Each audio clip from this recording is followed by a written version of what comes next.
Hi everyone, this is Ann Carlson. Welcome to my TED Talk. That is my terrible segue into this presentation. Before I begin, I want to apologize in advance. I am using a public computer and the public library, so there might be some issues with the volume. You might have to turn it up a little bit louder to hear me, but aside of that, it should hopefully come through okay for you. Again, I apologize in advance, but here is my oral video presentation based on Erikson's psychosocial stages. I decided to focus on Erikson's sixth stage, which takes place in young adulthood.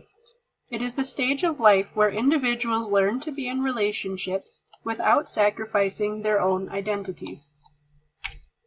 When he was defining intimacy, Erikson focused on three main elements: the willingness to commit to another person, the ability to share with them at a personal level, and the ability to communicate inner thoughts and feelings.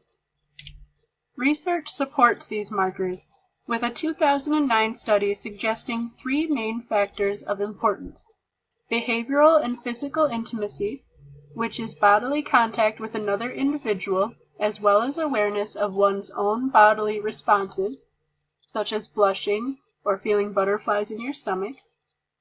There is affective and cognitive intimacy, which is awareness of the other individual's likes, dislikes, and how they see the world.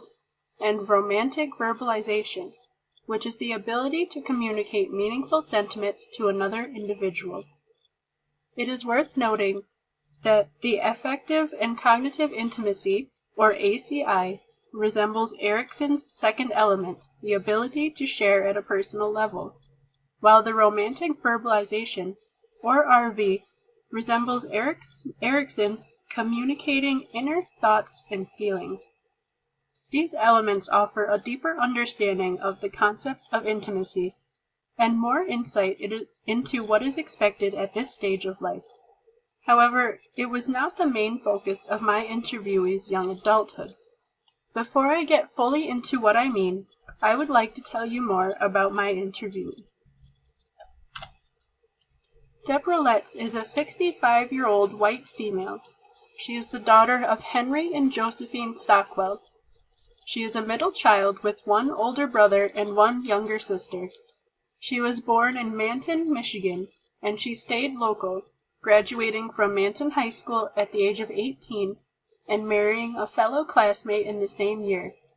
They did not have children, staying close to family so that they could help numerous nieces and nephews. Mrs. Letts has been a supervisor at the Manton Public Library for 30 years now.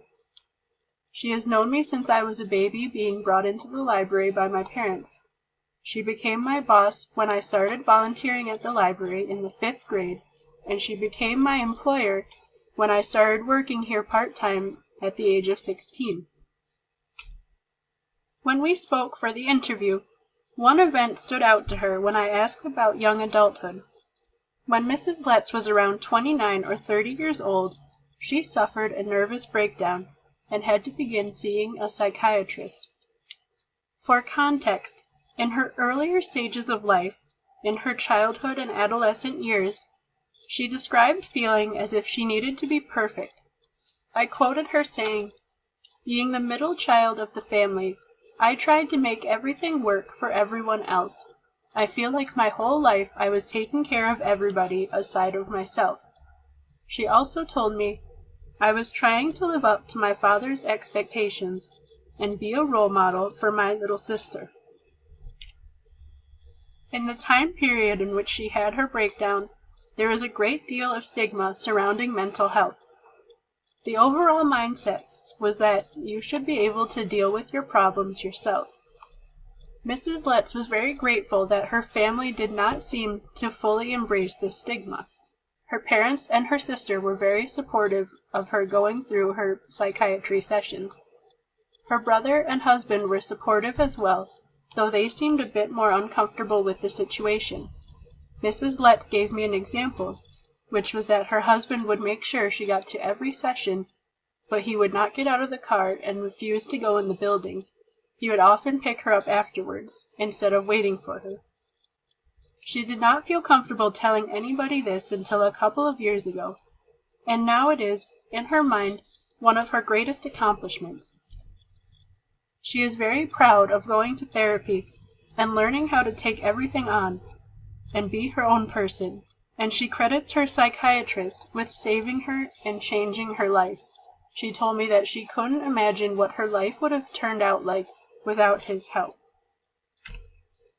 While her mental health was the major focus of these years, she did have some relationship problems fitting in with Erickson's model. She was trying to acclimate to married life and intimacy with another individual, and she and her husband seemed to be on different wavelengths.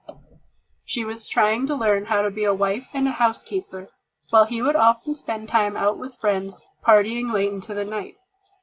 She told me he wanted to be married, but he wanted to live a bachelor's life. It is interesting to note that research suggests whether or not the identity versus role confusion crisis of adolescent years is successfully resolved can have a direct impact on the achievement of intimacy.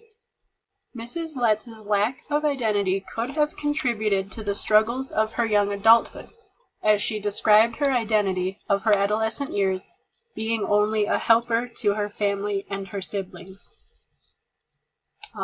Those who do not successfully resolve the psychosocial crisis of stage 6 may find it difficult to relate to others in an intimate way.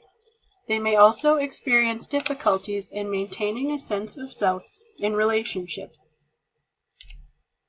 All is not lost, however.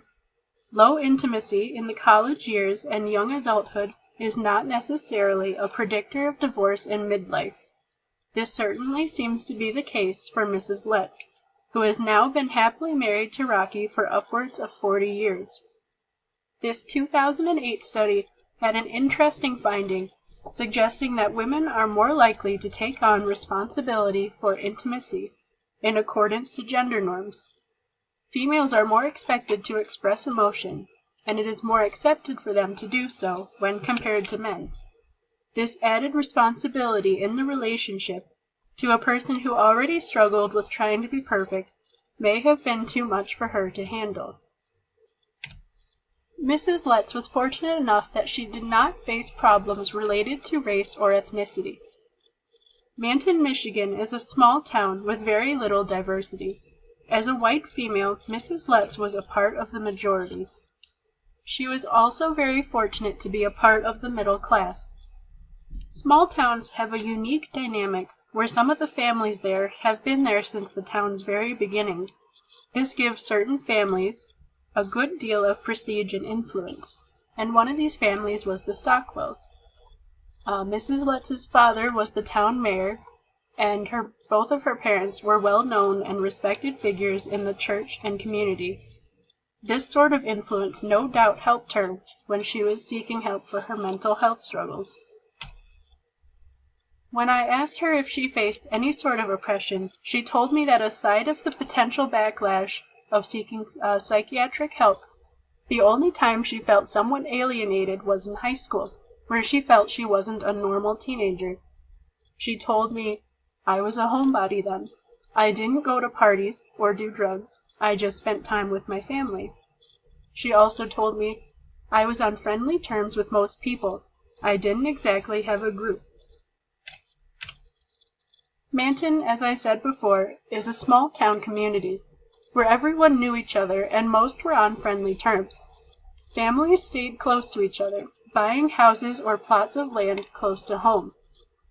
Mrs. Letz told me that having her family so close helped her greatly through her efforts to seek help for her mental health struggles, and they would also help when she would get frustrated with her marital issues. She did mention to me another source of significant frustration with the gender norms of the time. She believed that they contributed to her difficulty saying no and being a people pleaser, and for people not listening to her until her breakdown happened. Today, she is very outspoken about how women are treated. Another theory that I wanted to look at when examining Mrs. Letz's life is attachment theory. Attachment refers to the bond or relationship between an infant and their caregivers. It is useful for those who work with children and families, the most popular theory being developed by Mary Ainsworth, who proposed 4 different types of attachment styles: secure, insecure avoidant, insecure resistant, and insecure disorganized. I did not elaborate on these styles as they focus on children, and other models have emerged for how attachment styles manifest in adulthood. One model is based on Bowlby's model and assigns 4 different attachment styles, each one determined by positive or negative views of the self or others. Secure style is distinguished by a positive view of the self and others. Preoccupied style is when an individual has a negative view of themselves and a positive view of others, while dismissing is the opposite way, with a positive view of self and negative view of others. A fearful attachment style has a negative view of the self and others both. These styles offer insight into how much attachment can vary. While I did not try to determine what sort of style Mrs. Letts had, I did think that attachment style would best allow me to investigate her strained relationship with her father.